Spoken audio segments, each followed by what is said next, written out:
name is Albert Wallace, and I served in the Air Force as a mid-upper gunner. And on our 15th mission over Germany, we got hit by flak. We bailed out over the Ruhr Valley.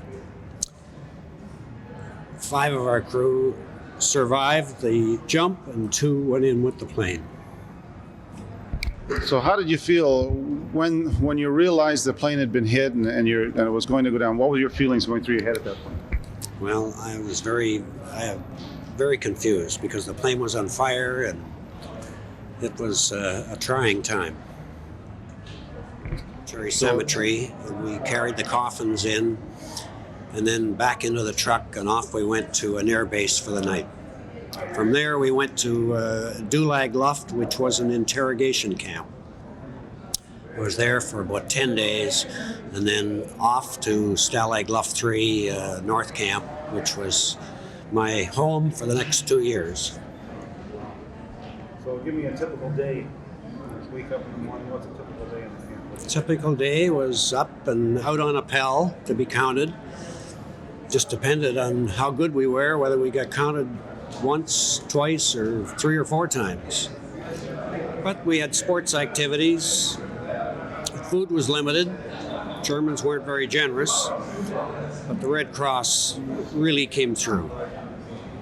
The Red Cross really, I guess, saved us from becoming wrecks, physical wrecks. What was the best thing about the camp? The best thing? Well, the best thing was the comradeship of all the guys. Well, you had lots of friends there, and you'd go walk around the circuit and you'd talk, and you'd partake in, we had ball teams, football teams, all kinds of sporting activities. And it was interesting. I mean, we were captured and we were there and we weren't going anywhere.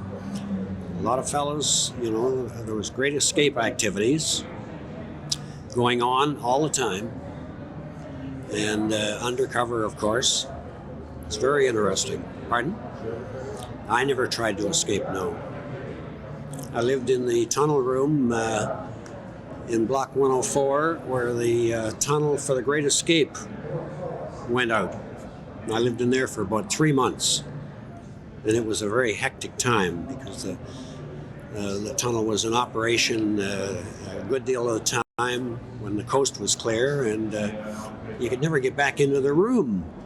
So I decided I was going to move another block, which I did, for a little peace and quiet. In the movie, they show that they kept the tunnel underneath the stove. Yes, this tunnel was right under the stove. Yeah, they lifted the stove off and up with the tile top and straight down 30-foot steps on the wall. How come the Germans couldn't find these things? No, it wasn't that easy. Some very clever men on camp, and the way they concealed the tunnels was just incredible. I mean, the Germans were always searching throughout the entire day. The ferrets walked around, and they had a big long screwdriver with a point. And they were always poking and prodding and digging and looking for tunnels.